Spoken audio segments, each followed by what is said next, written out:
Willful Disobedience by Wolfi Landstreicher. Volume 1. Fear of Conflict.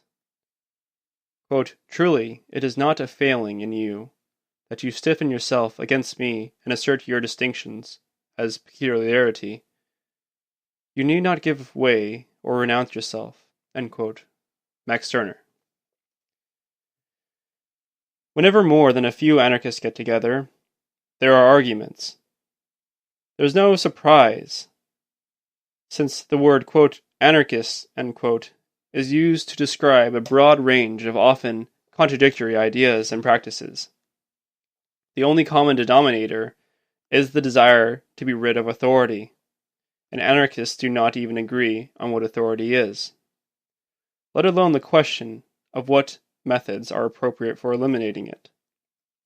These questions raise many others, and so arguments are inevitable. The arguments do not bother me. What bothers me is the focus on trying to come up to an agreement. It is assumed that, quote, because we are all anarchists, end quote, we must all really want the same thing. Our apparent conflicts must merely be misunderstandings, which we can talk out, finding a common ground.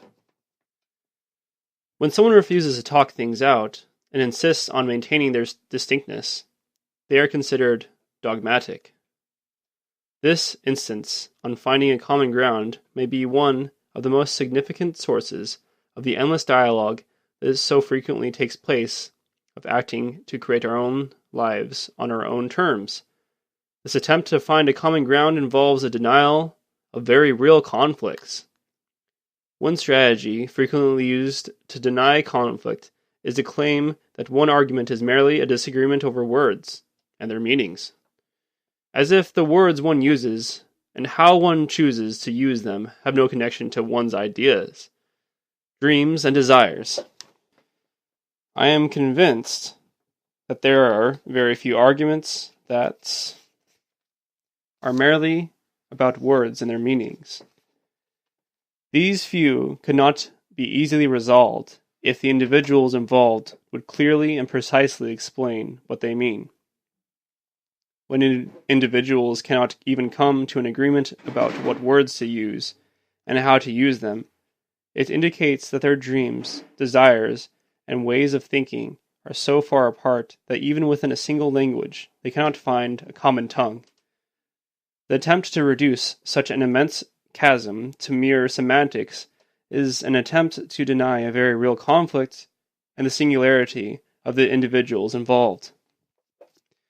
The denial of conflict and of the singularity of individuals may reflect a fetish for unity that stems from residual leftism or collectivism. Unity has been highly valued by the left,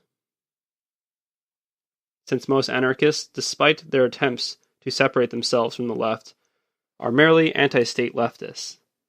They are convinced that only a united front can destroy the society, which perpetually forces us into unities not of our choosing, and that we must, therefore, overcome our differences and join together to support the, quote, common cause, end quote. But when we give ourselves to the, quote, common cause, end quote, we are forced to accept the lowest common denominator of understanding and struggle. The unities that are created in this way are false unities, which thrive only by suppressing the unique desires and passions of the individuals involved, transforming them into a mass.